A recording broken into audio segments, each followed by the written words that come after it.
मीनू जी, आपसे शुरुआत हम करते हैं। क्या अब छुपने की स्थिति है? अब छुपा पाएगा? और कुछ दिखता है अब? विकल्प छुपाने के लिए तो दिखता नहीं है। अब कहीं ना कहीं सुप्रीम कोर्ट का जो रुख है, रवैया है, और जिस तरीके से आज उन्होंने एक के बाद एक फटकार लगाई है, जो लोगों ने इस पूरे मामले को देश के सामने आने देने से बचने के लिए जो जो हो सकता है वो किया, तो अब रुख साफ है, रवैया साफ है। क्या है आपकी प्रतिक्रिया मीनू जी? अनम्यूट कर लीजिएगा। सबको मालूम है कि पिछले 10 सालों से जो चल रहा है सरकार के नाम पे, कि इस देश की जितनी भी संवैधानिक संस्थाएं हैं या जो गवर्निंग बॉडीज हैं, उसमें बैंक्स भी शामिल है, जो आर्थिक गतिविधियों को, औद्योगिक गतिविधियों को और ये आपकी राजनीतिक सामाजिक जिन भी न्यायिक गतिविधियों को गवर्न कर रही है जो संस्थाएं, वो लोग वो सब कॉम्प्रोमाइज्ड है। इस वक्त एक पार्टी विशेष के पक्ष में उनका झुकाव है। उनके जो गवर्नर हैं, मतलब जो उनको उन संस्थाओं के जो चीफ्स हैं, हेड्स हैं, वो उनको गवर्नर कर रहे हैं, तो गवर्न कर रहे हैं। तो ये जो एसबीआई का जो मामला है, तो जो चेयरमैन साहब है, देखिए वो भी उसी श्रेणी में आ रहे हैं। वो जब तक एज फार एज पॉसिबल होगा, उनकी जहां तक, जिसको कहते हैं ना, आखिरी सांस तक लड़ेंगे। वो जहां तक पॉसिबल होगा और जहां तक उनको सलाहें दी जाती रहेंगी, क्योंकि ये सरकार अपनी कुटिलताओं, फरेब, मक्कारी, चालाकी, चालबाजी, पता नहीं क्या क्या, इन सब गुणों के लिए जानी जाती है। शब्द कम पड़ते हैं जो कम डिक्शनरी में पड़ते जितने। हैं। जी जी। क्योंकि जो आप ये देखिए ना, अभी हफ्ता वसूली और जुड़ गया है उसके अंदर, कि ये हफ्ता वसूली भी करती है, जो कि अब तक अंडरवर्ल्ड के जो डॉन होते थे उनका काम माना जाता था, कि इसी तरीके से महाबरोड़ की हफ्ता वसूली होती थी। जो देगा उसको काम करने देंगे, जो नहीं देगा उसको काम नहीं करने देंगे। तो एग्जैक्टली वही पैटर्न यहाँ पे अपनाया जा रहा है। तो वो ये सरकार जो इसके जो जितने भी इंस्टीट्यूशंस के जो लोग हैं, वो सब किसी न किसी रिवॉर्ड की आशा में या किसी विचारधारा के प्रति, क्योंकि उन सबको हिंदू राष्ट्र बनाना है। भाई हिंदू राष्ट्र जब ही तो बनेगा जब इस सरकार के जो हित है उनको अपोषण किया जाएगा। तो जो स्टेट बैंक के जो चेयरमैन है वो ही कर रहे हैं। आप ये देखेंगे, इसका जो पहला एफिडेविट जब कोर्ट ने मंगवाया था, सुप्रीम कोर्ट ने, तो ये चेयरमैन साहब ने नहीं दिया था एफिडेविट, इन्होंने अपने एजीएम से, असिस्टेंट जनरल मैनेजर से वो है। बताइए, आप कोर्ट को देखिए, आप क्या बता रहे हैं कि तेरी औकात ये है कि हमारा जो असिस्टेंट जनरल मैनेजर है वो देगा एफिडेविट कि हम सही सूचनाएं देंगे।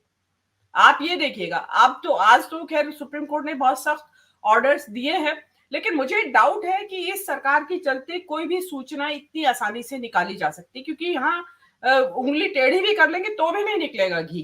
क्योंकि ये सरकार जो है हर तरह तरह के हथकंडे जानती है और इस तरीके की सूचना निकालने में, क्योंकि जो इनका जो एक बहुत भारी नुकसान ये हुआ है कि ये जो हफ्ता वसूली का जो इनका टैक्टिक्स है, जो इनकी चाल है या षड्यंत्र है, वो जिस तरीके से खुल के सामने आया है, तो जो लोग भी इसको सुन रहे हैं और समझ पा रहे हैं कि भाई ये हुआ क्या है, तो उनके दिमाग में अचानक से एक ग्राफ गिर गया है मोदी के बारे में, जो मोदी है तो मुमकिन है, या ना खाऊंगा ना खाने दूंगा, वो सारी छवि तार तार होके गिर गई है इससे। भाई ये कि भाई ये आदमी कहता था ना खाऊंगा ना खाने दूंगा, और खा भी रहा है और खिला भी रहा है, तो सब कुछ कर रहा है। लेकिन सवाल वही आप वाला कि सरकार को डर क्या है। भाई आप फर्निश कर दीजिए डिटेल्स, अब पता तो चली गया है कि भाई राजा नंगा है, अब आपको क्या शर्म रह गई है? अब तो आपको पूरा फर्निश कर देना चाहिए, और नहीं तो निकल के आ जाएगा। हो सकता है किसी किन्हीं ऑफिसर्स की आत्मा जाग जाए, वो लीक कर दे डेटा, संभावना है ऐसी, क्योंकि जो माहौल देश के अंदर बन रहा है उसके अंदर तो अब यही रह जाती है संभावना कि ऐसे तो देंगे नहीं, कोई लीक करेगा ऑफिसर जिसके अंदर आत्मा जागेगी, वो ही बता सकता है कि एक्चुअल इसमें कनेक्शन किस किस का और किस किस तरीके से।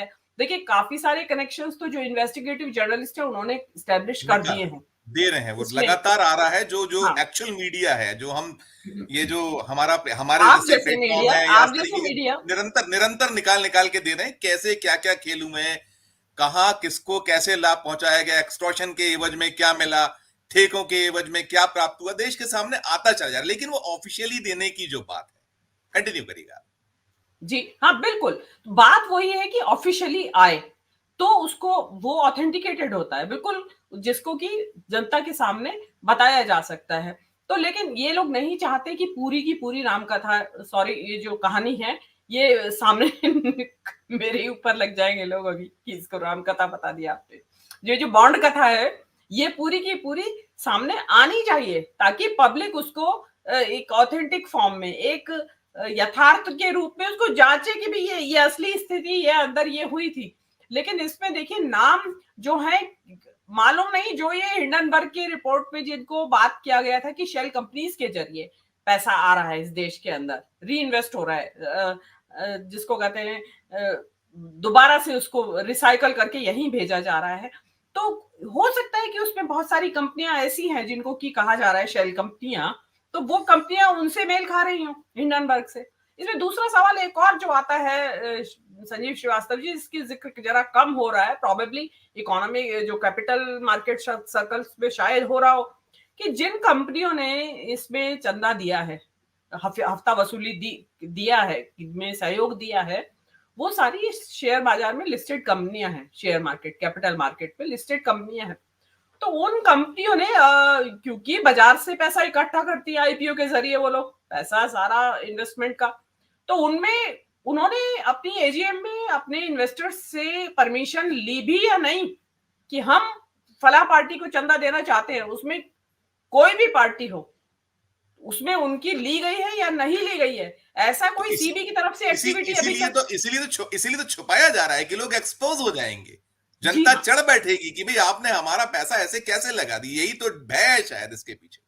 लेकिन आप ये देखिए ना कि संस्थानों की बात, जो जो जो संवैधानिक संस्थान है, जो संस्थाएं हैं, वो किस तरीके से बिहेव कर रही हैं उनके चीफ्स। अब जब जो सिटिंग जज ही पहले दिन कुर्सी पे बैठा है और अगले दिन इस्तीफा देके बीजेपी ज्वाइन कर लेता है, तो आप देख समझ सकते हैं कि षड्यंत्र कितने गहरे बैठी हुई है और पता नहीं क्या क्या निकल के आएगा।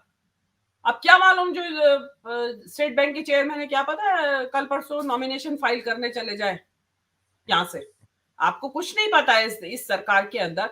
तो इसलिए सुप्रीम कोर्ट जो कर रहे हैं वो काफी एफर्ट्स हो रहे हैं, लेकिन मुझे अभी भी कम लगता है, क्योंकि सुप्रीम कोर्ट को अब तक तो एसआईटी बैठा देनी चाहिए थी। ये लोग क्यों जो एक अपने गांव में कहानी बताते हैं ना, लातों के भूत बातों से नहीं मानते, तो वो बातों से नहीं मानेंगे, आपको देंगे ही नहीं वो डेटा, आपको एसआईटी बैठानी पड़ेगी, तो तभी वो सारा का वो ही निकल के आएगा। अदरवाइज तो ये एक्सरसाइज इसी तरीके से चलती रहेगी, तारीख पे तारीख लगती रहेगी और ये बहसें होती रहेंगी, हम और आप भी बहस करते रहेंगे, लेकिन सामने कुछ नहीं आ रहा और चुनाव निकल जाएगा। और अगर उसमें 2024 में महाराज आ गए वापस, तो फिर तो हम और आप भी बात नहीं कर पा रहे होंगे इस तरीके से जो आज बात कर रहे हैं। जी।